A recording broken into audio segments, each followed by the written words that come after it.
Welcome everyone to the exam review. We're just going to kind of go through this like we did for the first exam. I'm just going to show you how to do kind of one of each problem, because realistically, and I'm pretty sure that this is the truth, your exam really is just going to be one problem from each of this. So you're going to have something like number one, but only one part. I'm not going to give you 4 parts. Something like number one, something like number 2, something like number 3 and 4 and 5, etc. Okay, there would be a couple parts of these ones since these ones are pretty short. So we're just going to kind of do a couple from each section for this video, and if you have any questions, feel free to stop me or send me an email if you're not watching this live. All right, so let's start with the first one. And again, reminder, I will give you the equations for asymptotes, and you can use your identity sheet as well. The identity sheet is also at the end of the exam for those of you in my online class. All right, so we need to graph 2 full periods, find the amplitude, period, and midline of these functions. So let's look at this one. Problem number 1. Problem number 1 is getting ink in the pen. All right, so we need to find some stuff. Let's look at something like C. Okay, y equals 3 times the sine. All right, this is not going to work. 3 times the sine of 2x plus pi plus 5. I really hope. I don't know if I have any pens in the house. So we need to graph it. But before graphing it, find the other stuff first. Find the amplitude. Amplitude is not exactly the same as A. Find the period. Find the midline, and then we'll graph it. Okay? So the amplitude is just this number in front of the function. It's just 3. It's the same as the stretching factor if you're dealing with the inverse trig functions. Okay? The period, remember, period is always 2 pi divided by b for sines, cosines, and the reciprocals. For tangent, period is going to be pi divided by b. Okay? And my body is starting to become invisible. So what that is 2 pi divided by b, which is 2, cancels out into pi. The midline is just going to be y equals this plus thing at the end. All right. And you're not asked to find this, but you really should for graphing it. So right, these 3 things you're asked to find. But something that's also helpful is the phase shift, because you need the phase shift to graph. And this is kind of a funny situation right here. Remember, phase shift is always, oh, never mind, it's not that funny. Phase shift is always c divided by b. Okay, so it's going to be pi divided by 2. So pi over 2 is our phase shift. That's not necessary for these parts, but it's going to be necessary for the graph. All right, and I make a comment on here, but on the actual exam for a graphing problem, I will provide you with a blank graph that looks like this. Wait, no, that's not true. That's only true for face-to-face. For the online class, you can either graph it on graph paper, or you can graph it on here like I'm about to do. I'm okay with either, but graph paper may be more helpful. So when you're graphing something, our midline's 5 up. Really shouldn't have had this centered. But anyway, just graph here. And it's a really good idea to write a dash line or a dotted line as your midline, because this is what our graph is going to be centered about. All right. And then we like to split our period up into 4 parts. And our period's pi. So let's say this is pi, which means this is pi over 2. This is pi over 4, etc. And this is negative pi. All right, so we've kind of talked about the period, kind of talked about the midline. We haven't talked about the amplitude yet. Amplitude says we're going to go 3 up to 8 and 3 down to negative 2. Okay, so we should be oscillating between negative 2 and positive 8. Next up, our sine. Sine says we start in the middle. We start at the midline. But we also have a phase shift. Specifically, our phase shift is pi, or technically our phase shift is negative pi over 2, but all that matters is since we're adding something on the inside, the phase shift is going left. All right. Yeah, this looks 2 is this one right here. So normally we'd start up here. We're phase shifting pi over 2 to the left. Remember, pi over 2 is this. Each one is pi over 4. So instead of starting right here, we're going to bump that over to pi over 2 right here. All right. And now we just oscillate every quarter of a period. That's why we split our period up into 4 pieces. Sine starts by going up. Cosine starts at the top. So sine's going to go up to 8, which is our maximum. Back to the midline. Down to 2, which is our minimum. Back to the midline. Up to 8. Back to the midline. You get the idea. All right, it's just oscillating like this. All of your graphs should look something like this. Now things are going to be moved around a little bit. Some of them are going to be bigger, some of them are going to be smaller, but they're all going to have the same shape in 8.1. Sine and cosine have the exact same shape. So the phase shift is negative because technically the formula that we're using here is y equals a times the sine of bx minus c plus d. So there's supposed to be a minus sign, so it's going to be the opposite of whatever you see in here. But all that matters is that you know what direction you're going. Okay? And if you remember back to function transformations in 1400, if you add something to the inside of a function, it shifts it to the left. All right. So that's going to be our answer. Here's our graph. Here's the 3 things we were asked to find. That's how you do something like problem number 1.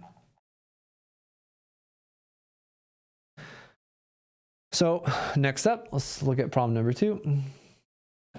Where it says, again, find the amplitude, period, midline, and an equation. But this time you're given a graph. Let's look at B. It's not actually a letter, but we're going to call it B. Okay, so I'm going to write some stuff down, and you're not going to be able to exactly see, but we'll flip between scenes. So we need to find the amplitude, we need to find the period, and we need to find the midline. So a lot of times here, it's easiest to start with the midline. Midline's going to make the amplitude a little easier. Midline, well, the biggest we ever get is 3. The smallest we ever get is -1. The midline's always going to be smack dab in the middle. The average of 3 and -1 is +1. So the midline is going to be y equals +1. The amplitude is how far is the biggest from the middle. If we start at 1, we go up to 3. That's a difference of 2. We go down to -1. That's also a difference of 2 from the midline. So the amplitude is going to be 2 here.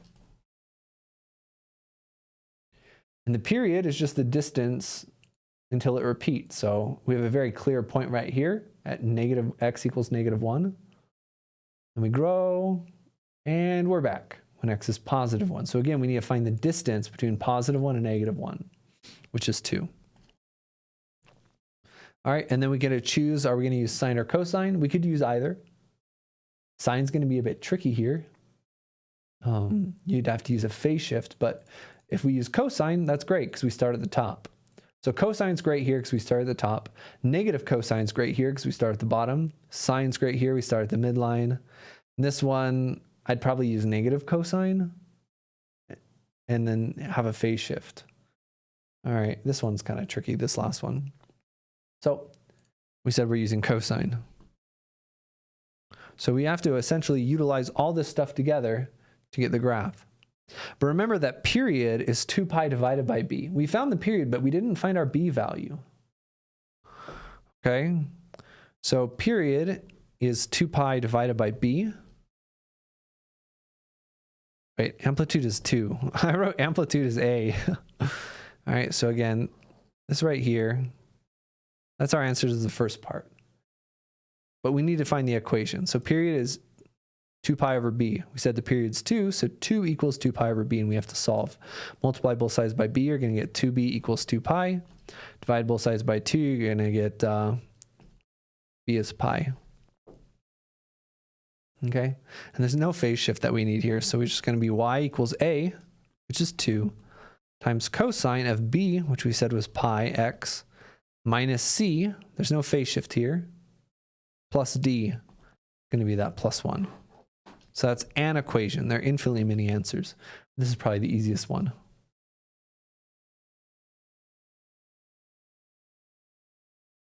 Okay, so ooh, this is the wrong scene. Right here, number 3, determine the equations. These are our reciprocal functions as well as tangent. If you ever forget which one this is, plug in some numbers on your calculator. For example, look at this one. This one is 0 when x is 0. So if you plugged in 0 to all these functions, it'll eliminate 2 of the options, right? Say we guess this was tangent. Well, we plug in tangent of 0 on the calculator, and we get 0 as an output. Wait, well, if that's the case, this doesn't have a y value of 0 when x is 0. This doesn't have a y value of 0 when x is 0. And this doesn't have a y value of 0 when x is 0 either. In fact, tangent's the only one that has an output of 0. So we know this has to be tangent.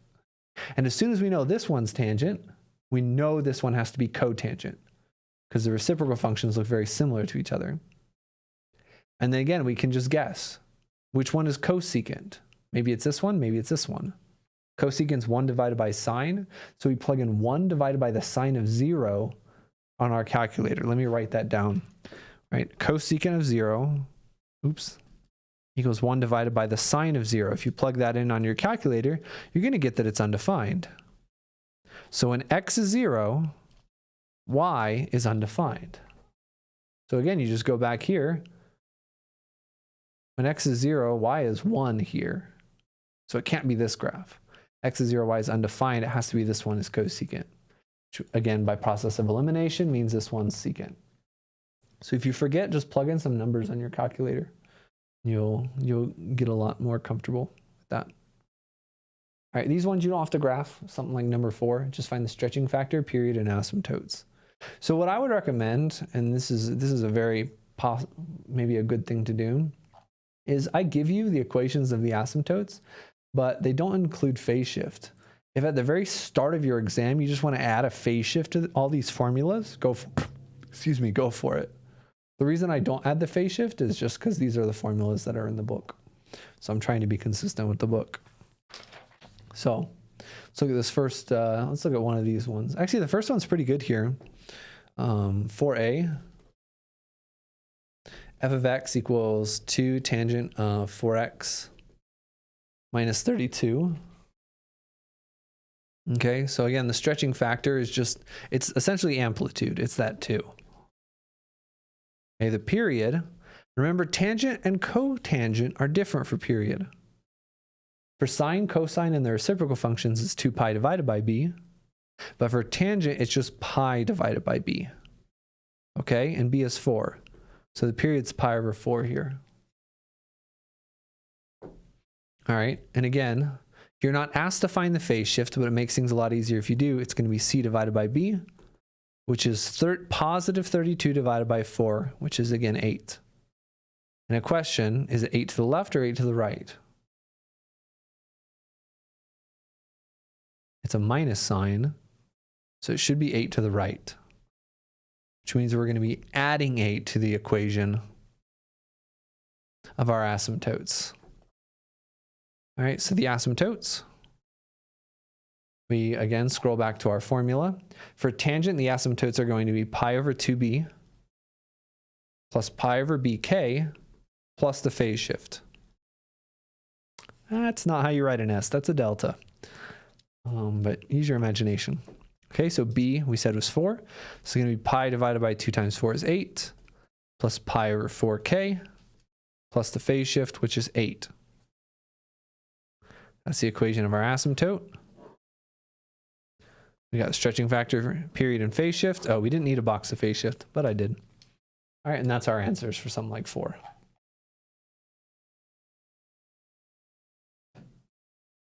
When you're going on to something like 5, the first step and the most important step is really just figuring out what basic function it is.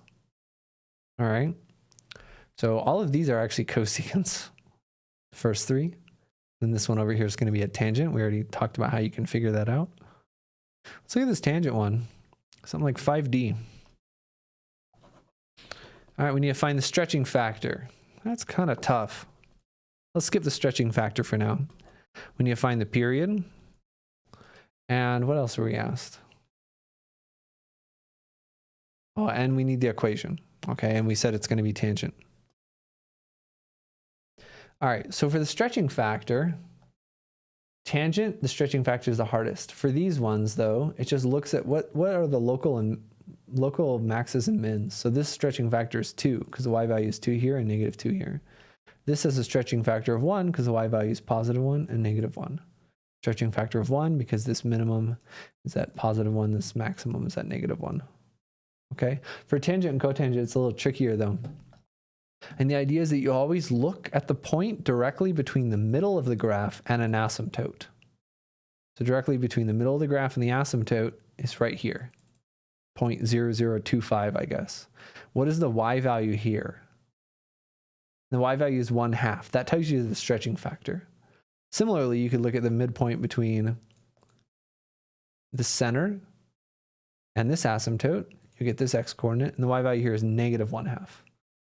All right, and that tells you that the stretching factor here is positive 1/2. We also need to find the period.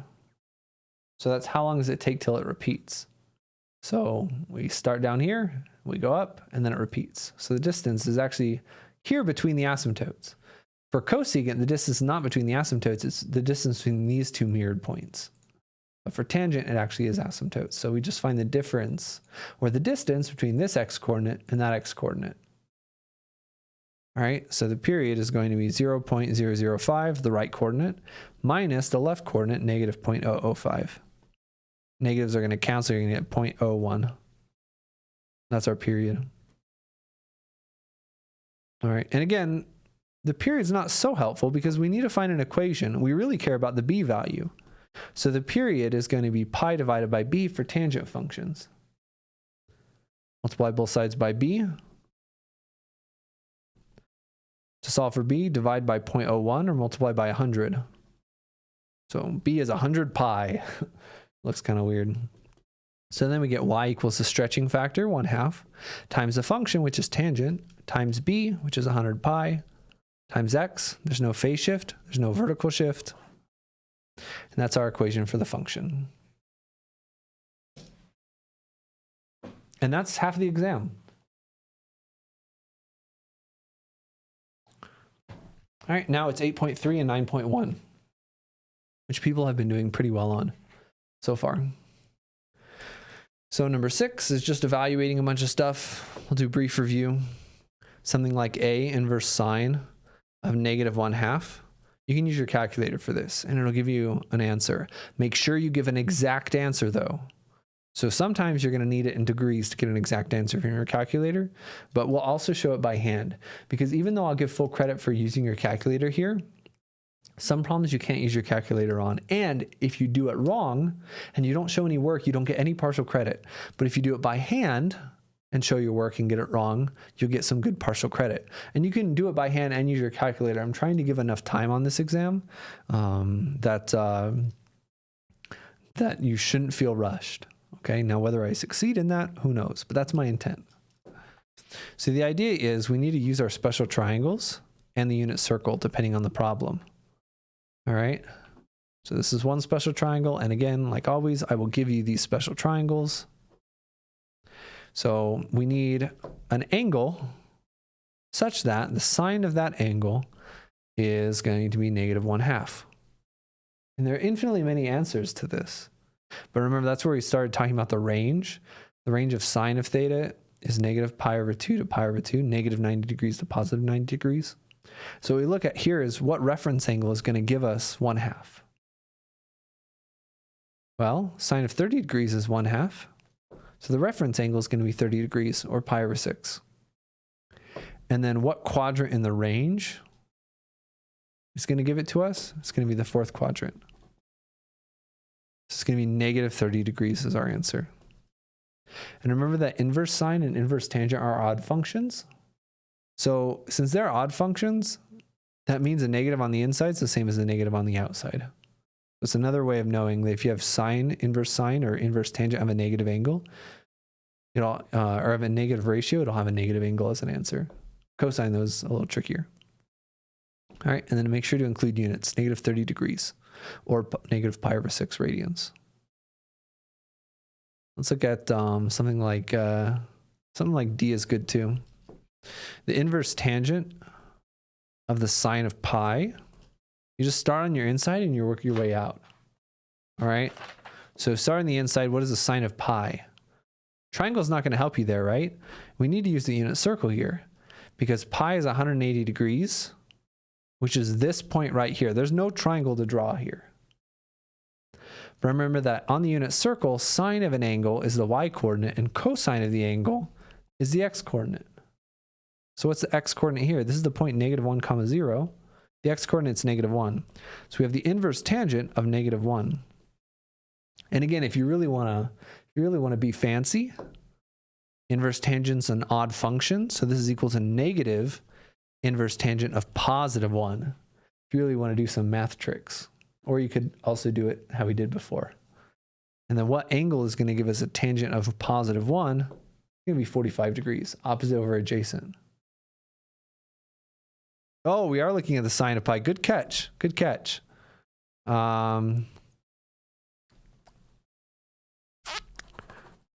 New problem. This would be the answer. It would be negative pi over 4. All right.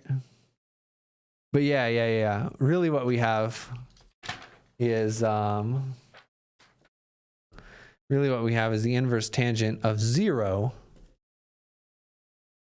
And then again, remember tangent, because again, no triangle is going to give us an inverse tangent of 0. Remember that tangent on the unit circle is y over x. So for that to be 0, the top has to be 0. So again, we're looking at something on the unit circle where the y-coordinate is 0, and that's going to be right here. So our answer is going to be 0 degrees or 0 radians. Great. There we go. 2 problems in 1, all calculated. So I'm actually going to skip to one of the harder ones, something like J, because if you can do J, you can do a lot of the ones before it. If you look at the cosine of the inverse sine, and I think I have one of these on the exam, of 1 over x, you can't just start on the inside and work your way out exactly. All right?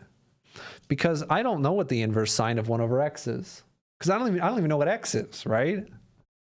The idea, though, is that inverse sine is always an angle, and then cosine is always a ratio. So whatever this is, it's going to be some angle. So let's draw it as a picture. If this is some angle, then really all we care about is what is the cosine of that angle. And we know some things about this triangle. Specifically, we know that the sine of that angle is equal to 1 over x. These are equivalent statements and very important. Sine is opposite over hypotenuse. So let's draw our triangle like this. And all we need to do is find what the cosine of that is. Cosine is adjacent over hypotenuse. We need the adjacent. We need to use the Pythagorean theorem. Also, a little bit of warning right here. A lot of people, when they're solving for something, they're saying, oh, let's just call that x. But there's a very big problem with calling this x. Because this x and this x are not the same thing. So don't call it x. All right, you can call it like a or something. A squared plus 1 squared equals x squared. Solve for a squared is equal to x squared minus 1 squared. A is the square root of x squared minus 1. And remember, this doesn't cancel out because of this minus sign. This is as simplified as it gets. So what is the cosine of that angle? It's the adjacent, which is x squared minus 1 divided by the hypotenuse. And this is as simplified as it gets. That's our answer.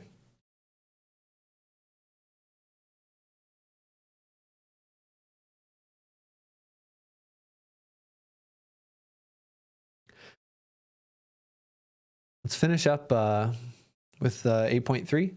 Do number 9. Number 9 says we have an isosceles triangle, 2 congruent sides of 9 inches. Remaining side is a length of 8 inches.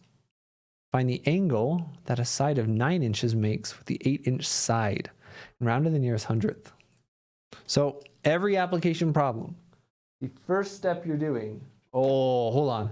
My cat is going to get some punishment. We'll be right back. October, no. No. Hey, no. No. No. No. No. No.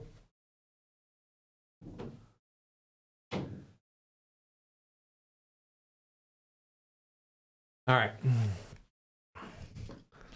Here we go. Also, Ubers has a very funny joke. We have number 9. Drawing a triangle. Drawing a picture. We have an isosceles triangle. Remember, isosceles triangles look like this. 2 congruent sides of 9 inches. So this is 9 inches. This is 9 inches. And the other side they said was 8 inches. And we're curious about the angle that a side of 9 inches makes with the 8-inch side. Specifically this angle. So we have a big problem right here. Trigonometry so far is all about right triangles. Later on in chapter 10, we'll talk about what to do when it's not a right triangle. But we have right triangles. This is not a right triangle though. This is isosceles. Actually, it can be both. So we need to make a right triangle. Okay. So let's look at this triangle. All right. We still care about this angle. This is 9. This is, we don't know what. We don't know what the height of this triangle is, but we do know the base. Figure not drawn to scale. This is going to be in the middle, so the base is going to be 4 inches over here. All right, and we need to find what this angle is. We don't even need to know this side, but we could. If we use the Pythagorean theorem, we could find this side.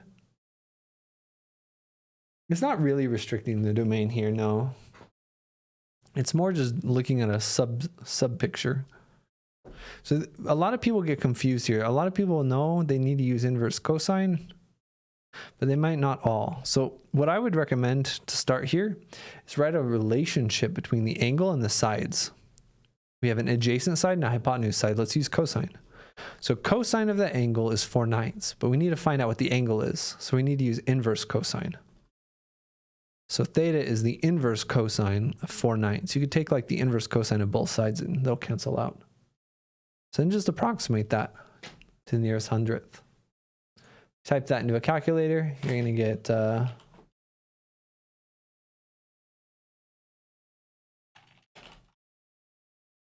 63.61 degrees. All right, and this should hopefully make sense in a couple of different ways.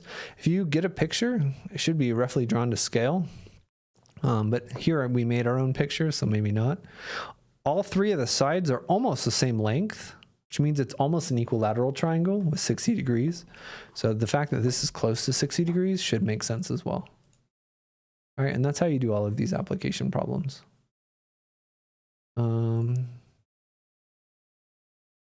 I just noticed these PDFs are open in Microsoft Edge. That's kind of weird. All right, we're going to do 3 more problems today. Chapter 9 stuff. Simplify, verify, or prove or disprove. Let's look at one of the simplifying ones. Let's look at one of the harder ones. Something like 12e. And remember that you're going to have your identity sheet. Okay. Here we go. 12e says we have 1 plus tangent squared over cosecant squared of theta plus sine squared of theta plus 1 over secant squared of theta. So, rule of thumb. In all of this chapter 9 stuff, if you have reciprocal functions, not always, but a lot of times when you have reciprocal functions, you just want to get rid of that. Okay? So for example, secant of theta is 1 divided by cosine. So we have a reciprocal of a reciprocal function. This thing right here is just cosine squared of theta. Sine squared of theta, we can't do anything with that yet. But notice when I write 1 over secant squared of theta as cosine squared, now we have sine squared plus cosine squared, which is one of the main identities that we're talking about. It's a Pythagorean identity. Sine squared plus cosine squared is 1. All right, so already off the bat, we've made huge progress. And then we just have to deal with the fraction. 1 plus tangent squared, again, just stare at the identity sheet, you'll see it. Another Pythagorean identity. Pythagorean identities are the most important thing on this whole exam for 9.1, okay?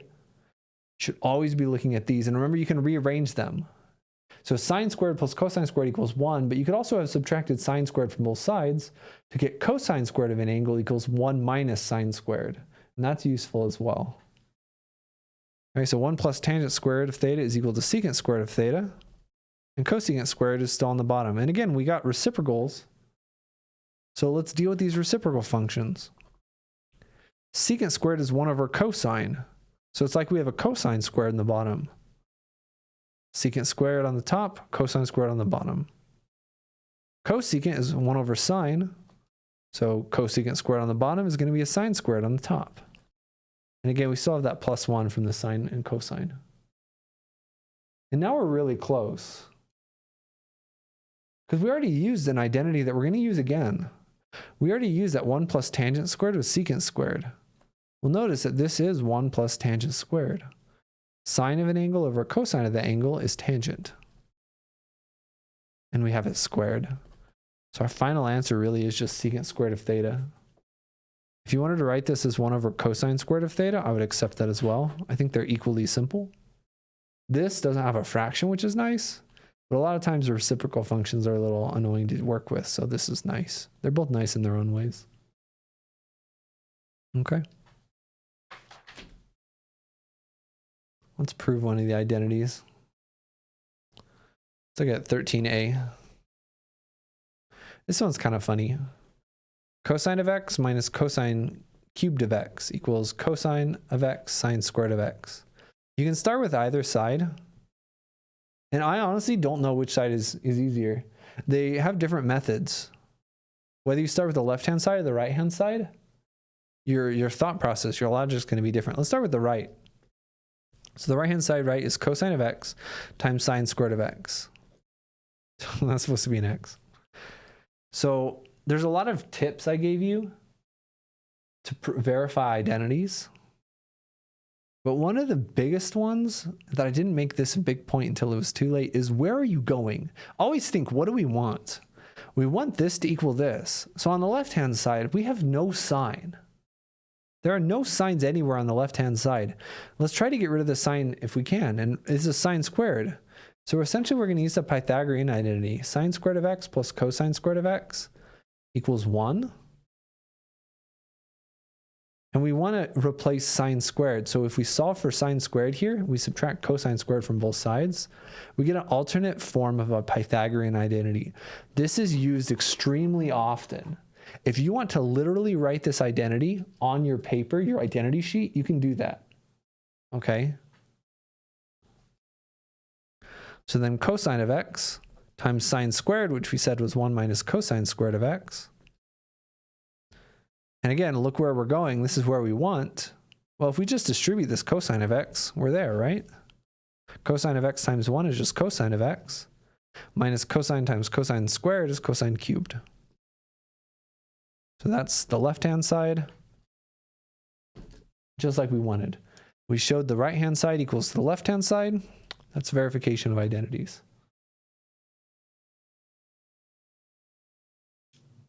All right, last problem. Let's look at 14. Let's look at 14b, because we haven't talked much about even and odd, the parity identities. So prove or disprove.